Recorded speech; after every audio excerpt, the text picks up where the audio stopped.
Hello, everyone. I think Jen has pretty much covered the introduction and she said everything I had to say. So what I'll be speaking on is how to add a headless CMS to Next.js. Um, for to be able to carry on, so this is more going to be more like a presentation of code instead of slides. And so to be able to carry on, it will be helpful if you have some knowledge in React. I mean, you don't have to be an expert, but if you have some knowledge in React in React, because Next.js is a framework which is based off React. So before talk how to add a headless CMS to Next.js. And so you might be wondering, if you've never heard about what a headless CMS is, you might be wondering what is a headless CMS. And I'm sure everyone has been hearing about that. We've all heard, before I got to know what headless CMS was, I was always hearing about the Jamstack and headless CMS and all of that. And before that, I was only familiar with the traditional CMS. So for us to properly understand what a headless CMS is, I will first of all explain a traditional CMS and the concept in the easiest terms possible. So, what is a traditional CMS?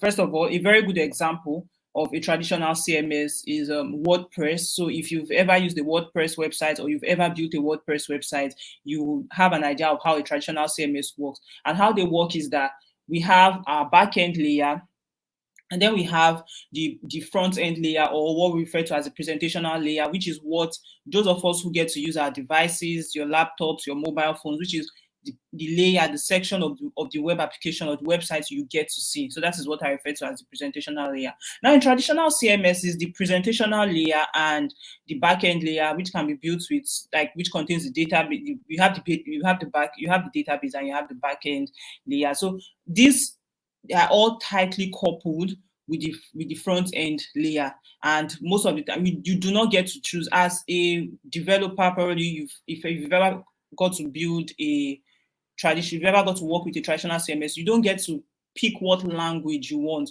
for what language you'd like to write your presentational layer and your front end layer. It always comes with traditional CMS. It's mostly in HTML. So we do not get, as a developer, you don't get to decide what language you get to use for the front end layer of your web application in traditional CMS. So we refer to this as being tightly coupled. It's tightly coupled in the sense that whatever we get, whatever CMS we work, whatever traditional CMS we work with, it's what has been given to us that we use that way. But with headless CMSs, why it's called headless is because the head refers to the presentational layer, and why it's called headless is because you get to choose, as a developer, you get to choose whatever language you want your presentational layer in. If you want it in Ruby, if you want it in React, you want it in Vue, you want it in Angular, that the decision lies in your hands. So that's the beauty of, and you also that's the beauty of headless CMSs, and whatever it is you write this in, it also gets presented in whatever platform you choose. Like, you also get to use it across several platforms on your tablet, your smartphone, your smartwatch, and all. So that's the beauty of headless CMSs. Meanwhile, if you're going to deal with traditional CMS, you have to create these things specifically to each device.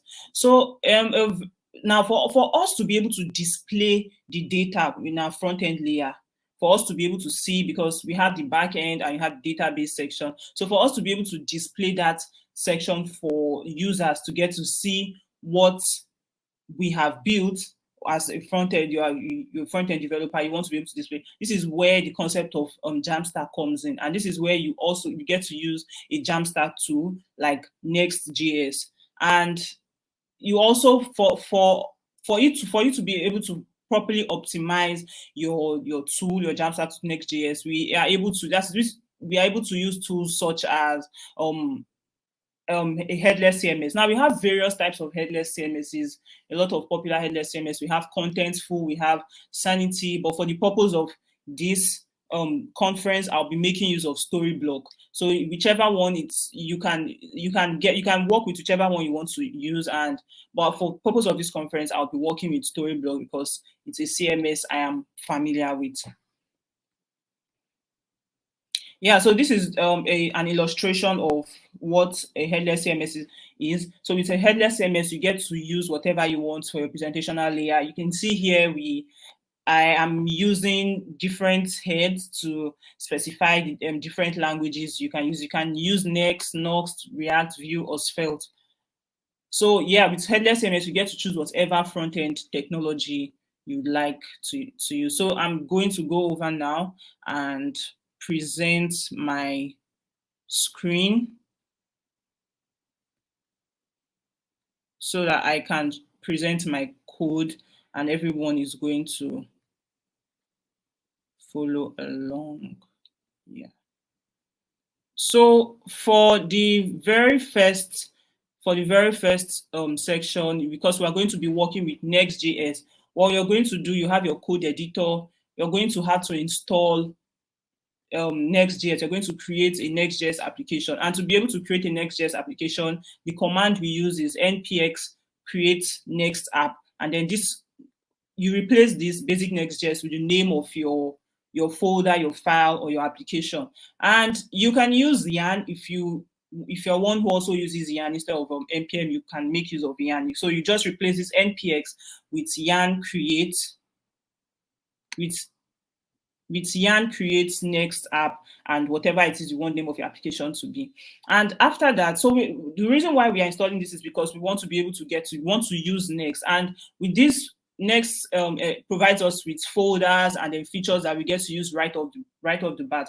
So Next.js is it's a framework which it's a framework which you can use in building full website applications, like used in building server-side rendered applications, and it's based off React JavaScript, in the sense that once you already know how to use React, you know how to use React, you could picking up Next isn't going to be difficult. And we also refer to it as a Jamstack tool because of this purpose. One of the purposes that I'm about to show you, like why we're able to use it, because it provides us with all of these application folders, and and it deals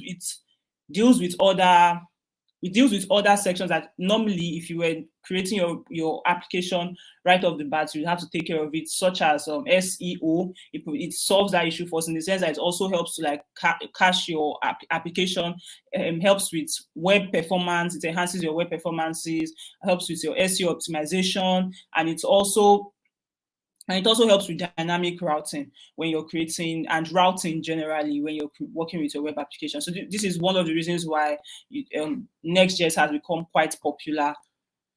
So when we install that, we run this command. The next command we're going to run is npm install Storyblock React Axios. So the reason why we are installing this is so that we can have access to using tools provided to us by Storyblock, and we are making use of Axios because we are going to be making requests to APIs, and Axios is going to help us send those requests that we're going to be making.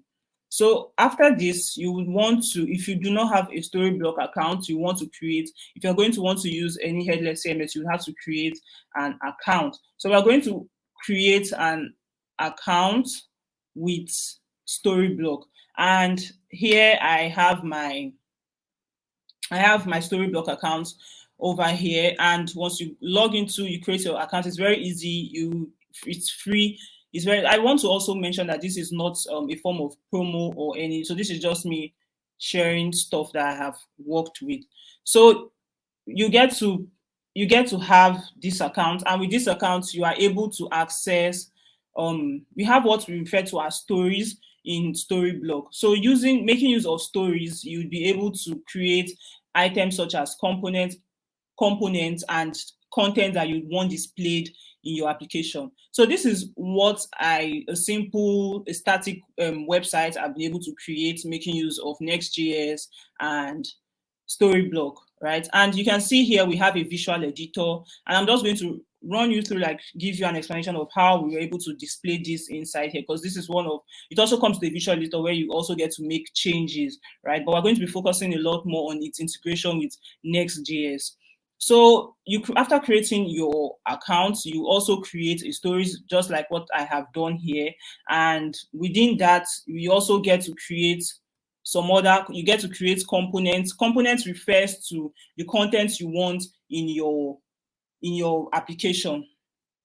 Now, for us to be able to make use of everything we have like React provides, because remember we installed our Storyblock React package. We have, you'd first of all you'd create a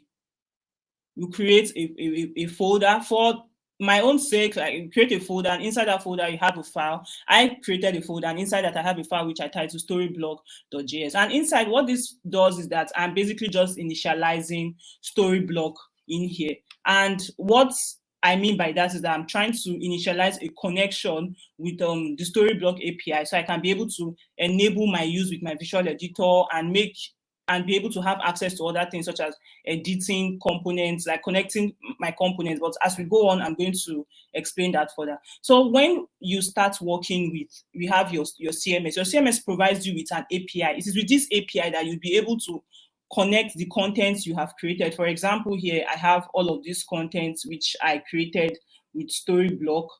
And that is like the pet store, this title, pet store gallery, images of love, like all of these images, I got to create them inside Storyblock. I didn't do this inside my application, right? I did this inside Storyblock. And the reason why I have access to this is because I am able to access all of that data with the API given to me. I stored my API in an environment variable, and for you to be able to get your API, you'd navigate to the settings section, and once you click on your API keys, you have access to your API. That's that over there. I don't think I should be showing that way, but yeah. So I have that in an environment variable, and then here I have my API options. What it does is just I'm just giving creating a scenario where I'm able to control optimize my web performance. What this does is that it's just basically helps in like clearing up cache for web performance issues. And so here I have created my components, just in case you're wondering, all of this content you're seeing, where it's coming from. And so this is where all of the content I have is coming from. And if you look at the top of my file, I am importing a package. I'm importing a package from the Storyblock editable. So what the Storyblock editable does is that it provides us with, it makes it possible for you to be able to make changes in your editor, in this editor here. So I'm able to make changes with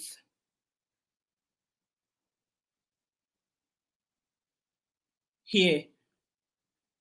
So I'm able to make changes using this function, the Storyblock editable function. So when I use this function and I also specify this block, I'm able to couple my components in my Next.js application with the components I have specified inside my Storyblock application, right? And you can see here, I have these are my styles. So I'm getting that here, styles, heading, and I've styled all of that inside this CSS file. So I'm able to get access to these components here with the content from my from my Headless CMS inside, because what is catering to that is this object I have here. Inside my components object, I've created my components, and I'm assigning them as values to these components I already have in my Storyblock editor, in my Headless CMS, right? So, and if you check here and you see the names do match the names I have here and what I also have in my Storyblock page. And you can see this page, heading, feature, teaser, and you look here, you see all of that. So the reason why it's being displayed is because of this object here. This object is responsible for this. Now, for all of this, for my initialization of Storyblock, the reason why you would have to be able to display that, okay, I have a pages folder, and this pages folder was created, it was given to me, is installed when we install our Next.js package. And in Next.js, pages refer to components. So whatever, if your file, your components usually have to end in like extension names such as .js or TS and TS. So here, this refers to components, and what this app.js does is just, I'm basically just initializing my Storyblock here. I could easily have done this inside any of the any inside here, but just for file structure and proper arrangements, that's the reason why I did it inside my app.js. So just to make it just make it neat and all of that. So inside my index.js, if you check close, I'm importing head, and this is a tag which is provided to us by NextJS. You just automatically, once you use it, your application just automatically recognizes that, oh, this is what is going to be in the head section. NextJS provides us with these tags, and there are several other tags that it provides us with. So that's also one of the beauties of using Next.js. And I am installing my Get Storyblock API. What my Get Storyblock API does is that it provides me with my API client, and the API client I'm referring to in this situation is the one which I stored in my environment variable, which contains the data inside, all of this data inside my headless CMS. So I just want to show everyone this is what the data looks like. Here I have the data that caters to my pages section and the features section. Here it has a name, and I just specified what type I would want to, it's going to be a text. And if you check, and when I open up my components, my feature components here,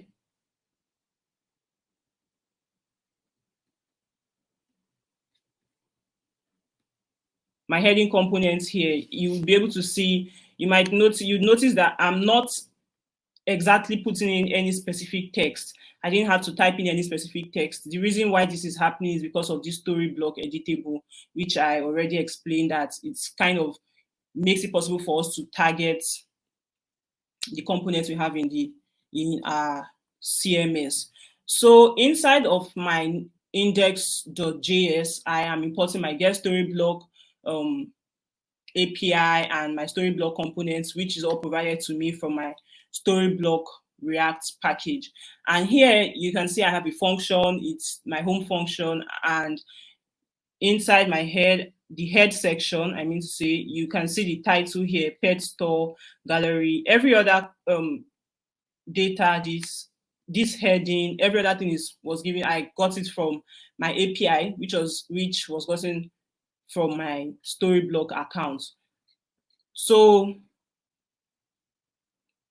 now we have our get static props function. This is a function which is provided to us by Next.js, and what it does, we use the get static props function when we want to retrieve data from a headless CMS, irrespective of the headless CMS you're using. This is the function provided to us by Next.js to be able to access data from headless CMS. Other things, it has other functions it does, such as it makes it possible, it provides you with it's also used when the data you would be retrieving is one where you want your data to already be built before the user makes a request. So it's usually used for applications that the content is going to be static. So things like blogs or websites that you won't always need, or applications where you don't always need to make constant changes and all of that. If you're going to be building something where the data the user is going to be receiving is going to be constantly changing, we will not make use of get static props. And another thing get static props does is that it also renders whatever it's going to be rendering, whatever data is going to be rendering that we, the users, get to see. It's also going to optimize it for SE. It's going to make sure that it's already SEO optimized, and it also like caches all of that for the CDN, which all of this basically enhances web performance. So we have our get static props, and we are using it because we are working with a headless CMS. And here we have our get story block API. What the get story block API does is that we are able to get, well, I already explained this before. So we are able to just interact with our API client, which contains data from our CMS. And here we have our home slug, and what we're basically doing is just that we are saying that this is the default home page. In our CMS, we cater to that by specifying the real path. We specify the real path in the CMS, and what that does is, and we make use of just a slash, and what that does is that it makes it possible for our application to realize that this is the base path, the home page of, like, when we visit the application page, we know that this is going to be the very first page that is going to get displayed when we run our application, right? For this to be displayed in our visual editor, we make use of, we set whatever link Next.js provides to us when our application has been run here. And in the settings, you just would navigate to location default, default environment, and you'd have to be the one to do these settings manually. It can be whatever Next.js provides you. Sometimes it can be 3010. The URL can be 3010. Here, my local host, the URL is 3000. So when you then here, over here, we have what we are basically doing here. This is an important line, and so what we are basically doing here is that we are reaching out to our Storyblock. This is one of the reasons why we also get to use Axios, and we're just getting the data which is being provided to us from our CDN stories.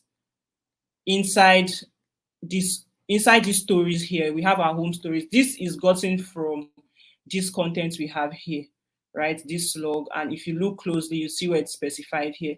So we're basically just getting everything that we have inside of these stories. In Storyblock, when you create content that it's being referred to as stories. So here we have these stories, and here it's indicated as content. So whichever way you'd want to refer to it as. And yeah, so this is us just getting everything that we have built from our headless CMS, and we are passing it into our data, into the data object. Yeah, so this is basically how to connect a headless CMS. Depending on the headless CMS you use, it could range and it could be different, but there are certain things that are constant, like the use of get static props, which is a function that is given to us by Next.js, and the use of saving all of this, the content that we'd like to display inside our pages folder, and also creating a separate components folder, the same way we would if you were working with projects, if you're working like on a React project or a Vue project. So these components they are basically just referring to the components or the contents we already have in our in our headless CMS. And with all of that, that is how we are able to achieve this static, simple and static website. If you would want to get more guide, or you've never had to use Next.js before, you can easily go through the Next.js documentation. It's concise and it's easy to understand, especially if you already have knowledge of React.js. It's really concise and it's properly documented. And if you would want to also maybe try out using Storyblock or any other CMS, Sanity, Contentful, or whichever CMS that you'd want to use, you can also go through the documentation, and you'll definitely have where they specify how to integrate their headless CMS using Next.js. Thank you, everyone, for listening. Wow, that's really interesting, and I think you showed us the value of using these headless CMSs. I have to give a shout out to Storyblock. They were one of our very first supporters. I was able to visit the headquarters in Linz back in the day, a couple of years ago, and it was really a wonderful experience to meet the team. But I wonder if you have had other experiences with other kinds of CMS, headless CMSs, like people are talking a little bit in the chat about Sanity, and what's the other one? Contentful. Does Storyblock, can you do a little compare and contrast of these CMSs? I haven't really worked with other headless CMSs the way I have with Storyblock. I have taken a look at Sanity's documentation. I've gone through Sanity before, and I think it's something that looks like something I could maybe pick a project and just to play around with it. And because I really like the documentation is well written and properly written out. And going through it, it looks like a tool that it will not be difficult to use. The reason I picked Storyblock is because they also provide a visual editor in a scenario where if you are not a developer, like a developer gets to build you get to build your application, and then if you can hand it over or hand it off to someone like the website, the web content manager. And I know most of these people, most of the time they are not really technical people. What they get to do is like update content on the website. And if anyone has worked in, or you are familiar with how agencies work or something, you'd be familiar with this, right? Web content managers. And so using Storyblock, it just provides this visual editor, and they can be able to make changes on just Storyblock, and those changes will reflect in the application. You can also be able to add new pages, making use of dynamic routes. And I didn't really go into that because that's a whole, like say, longer section and a whole bloated. But yeah, they can also create pages. NextJS also provides dynamic routing in a situation where you can create whatever page using your headless CMS, and your application is going to get deployed to your application, just as if it's going to be as if the developer created that from scratch, like from the application themselves. Meanwhile, it was created by just like a non-technical person. Yeah. I can see a benefit for a company using a CMS, so that because you have a team, you have your developers over here, and your designers here, and your content team here managing all of these things. What about if a solo person who's just wanting to create a portfolio like Annie's and then use a CMS behind it? Is that a valid use case in your opinion, or is it too much? I would say you can create your personal portfolio using Next.js, but you do not really need a headless CMS for creating you do not really need to use a headless CMS.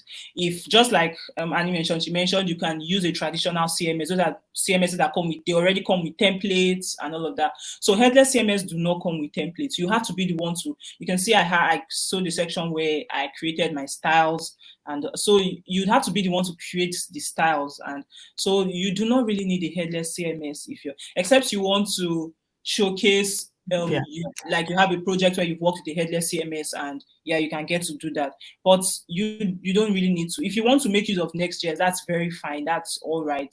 There's nothing wrong with that. That's one of the purposes we have Jamstack. It's also. But if you're a beginner starting out, I would really not suggest. Just like Annie said, you can use just HTML and CSS to. So this is really for situations where, as a developer, you build applications and you have to hand them off to a content person who is going to, where you're building a application that is going to keep on having constant changes. The changes, it's not a static application. So this is an approach, a good approach to use. Yeah, I'm remembering back now how we used Storyblock back with our first version of our first website at frontendfoxes.org. And what we did was we used it so that translation teams could log in and do translations of content. That worked well. So instead of pushing to and expecting me to manage PRs that I couldn't really do, so they could collaborate and get Spanish translations up to speed. That works pretty well. So that's another use case. Yes. Yeah. Cool. Well, thank you very much. It was a wonderful talk. I think we all learned a lot. Now we're ready to level up once again. So, thank you for having me. Fantastic. Yes.